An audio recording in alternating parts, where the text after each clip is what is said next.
What's up, addicts? Welcome to the Fantasy Addiction Network. All right, in this video, we are doing our top 10 quarterbacks heading into the main draft weekend. We've got 2 weekends to go before the official start date of the NFL season, so wanted to finally put these out there. Trying to avoid changing the top 10 at this point. Obviously, injuries could change that, but this is months of work going into trying to finally lock down the way that we felt about these guys. So give you the quick rundown. We'll go player by player. Obviously, we've done much more in-depth analysis on all of these guys. If you're curious a little bit more on how we got to our conclusion here, I'll link in the description box our player outlook videos for each of these guys. But without further ado, let's get into our top 10 fantasy quarterbacks, and we will count up. Starting with number 10, we've got Mr. Tom Brady heading to Tampa Bay, going into the NFC South. It's going to be a fun year to watch. The NFC South is loaded with offensive talent, and outside of the Saints kind of missing in the defensive department, should be a lot of fantasy points being scored. Now, Tom Brady probably won't have the same production that we saw from Jameis Winston, but it should come in a more efficient fashion. And I think Tom Brady is due for a pretty decent season, considering he probably has the best core of receiving weapons around him since, well, way back since he had Randy Moss. So this is going to be a really good year for Tom Brady, and I think he'll end up returning some value in fantasy. Even if he's not the most exciting pick, he should be able to get it done for you. Speaking of someone that isn't exciting but should still be able to get it done for you, at number 9, we have Drew Brees. Drew Brees, over the back half of the season after coming back from that injury last year, was actually the quarterback number 2 on the season. Now, we do expect the touchdown percentage to regress a little bit. Alvin Kamara coming back should be able to score a few more touchdowns in the red zone. So I think overall we're expecting that trend to not necessarily continue, but you add in Emmanuel Sanders, you give him a healthy Alvin Kamara also being used in the pass game. Most of the offensive line is returning, had a little bit of a shakeup there, but overall pretty much the same team in continuity this year is going to be pretty king with the truncated training camps and lack of rookie mini camps. So I think the Saints are on a collision course with history, and see if Drew Brees can finally grab that second Super Bowl ring before he retires. Okay, number 8, we have Mr. Carson Wentz. Carson Wentz gets a upgraded receiver room, partially due to health and other to do with Jalen Reagor being added in the first round. Overall, has one of the better offensive lines in the league, and we're expecting big things from Miles Sanders this year, but Zach Ertz and Dallas Goedert still arguably the best tight end duo in the league. You add Jalen Reagor to this team, if Deshaun Jackson can play for a good bit of games. We'll see if J.J. Arcega-Whiteside takes any steps forward. Not expecting much out of Alshon Jeffrey this year, but he'll still be a factor at some point in this season. Carson Wentz has been a really good fantasy quarterback, even in the midst of the lack of talent that he's had around him. So if they can actually have a season where the majority of his weapons stay healthy, he could go right back to that season where he was on track to be the number 1 quarterback in fantasy. Not projecting that kind of upside, but definitely like the value they can get for him going late in the single-digit round, sometimes falling even into the 10th or 11th round. Carson Wentz comes in at number 8. All right, going to number 7, we have Mr. Matt Ryan. Now, Matt Ryan, one of our my guys this year, someone that we're more excited about than all the other guys listed. Same tier, but we think Matt Ryan has a bit more upside coming into this season with a really poor defense. Again, hitting on the NFC South. Matt Ryan has had a trend of finishing as the top 2 quarterback every other year, and it's time for him to do so again. A healthy Julio Jones, a healthy Calvin Ridley, throw in a Hayden Hurst that's been making a lot of buzz in camp right now, and bring in Todd Gurley, who should at least be somewhat better than Devonta Freeman was in the pass game last year. Matt Ryan is due for a really good season, and while he doesn't give you the upside that some of the rushing quarterbacks do that are above him, Matt Ryan, of all the quarterbacks that are the pure passing quarterbacks, I think gives you the most upside this year. That's why we have him at number 7. All right, and jumping to our next tier, we have Deshaun Watson coming at number 6, beginning of tier 2.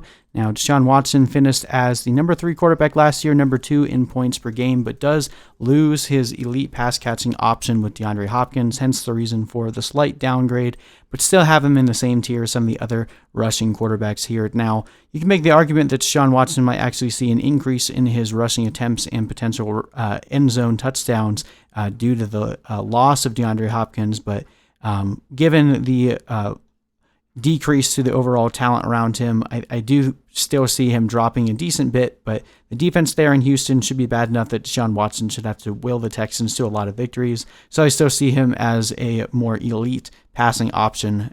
We'll just go with some of the guys around him that we think have a little bit higher upside. Speaking of number 5, we have Russell Wilson. Now, Russell Wilson is probably the hardest quarterback to project on a year-over-year basis, just considering the way that team really refuses to use him. I mean, if Russell Wilson was playing on the Chiefs, he would definitely be the number 1 quarterback overall.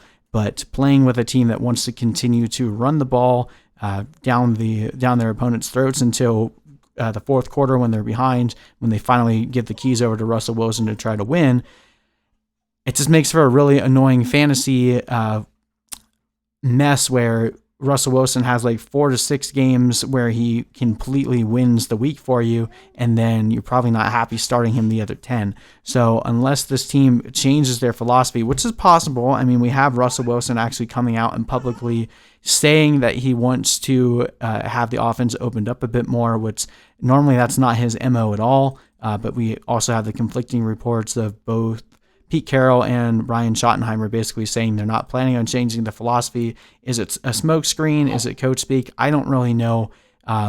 Take Russell Wilson if you think that there's any chance of them opening the offense up more. But if it's anything like it was last year, you're probably going to be disappointing taking him at the quarterback 5.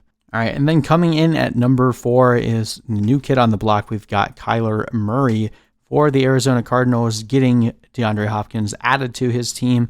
Signed Kenyon Drake to that transition tag, or signed Kenyon Drake for the year. So they have, arguably 2 upgrades to their running back and wide receiver over, at least compared to where they started last year.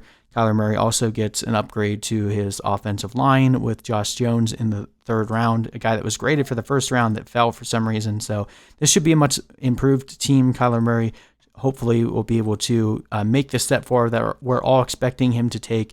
Adding an elite pass catcher like DeAndre Hopkins should really help him take that next step forward. And we project him to get a lot of rushing work on the ground. Kyler Murray should finish 2nd in total rushing yards amongst quarterbacks, which gives you a lot of fantasy upside there. And if he's able to come anywhere near 30 touchdowns this year, which probably a little bit of a stretch, but considering the amount of rushing work that he's going to get, and if he, like I said, if he comes anywhere close to that, he's definitely being undervalued where he's going right now. Jumping up to our personal favorite quarterback of the year, number 3, we've got Dak Prescott for the Dallas Cowboys. Already had arguably one of the better wide receiver cores with Amari Cooper and Michael Gallup. Now add in CeeDee Lamb, who, at least in our view, was the best wide receiver heading into this year's draft. Blake Jarwin's coming into a more official role with Jason Witten gone, and then you still have Ezekiel Elliott and Tony Pollard, who are both good receivers in their own right. They do lose Travis Frederick, but for the most part, this offensive line is seeing continuity year over year. This is going to be a very explosive offense, and we're not expecting big things from their defense, so this should be a very point-heavy team. That's kind of been Mike McCarthy's MO for the majority of his career. His defense is scoring too many points. That way the opposing team can't keep up. So it's going to make for a litany of fantasy points to be spread out. And if there's any quarterback on this list outside of the top 2 guys that I think has the best chance to finish number 1, it is Dak Prescott. That's why we have him there at number 3. All right, jumping to the most obvious top 2 players here. And this is really dependent based on whether or not you're doing 4 or 6 points for passing touchdowns.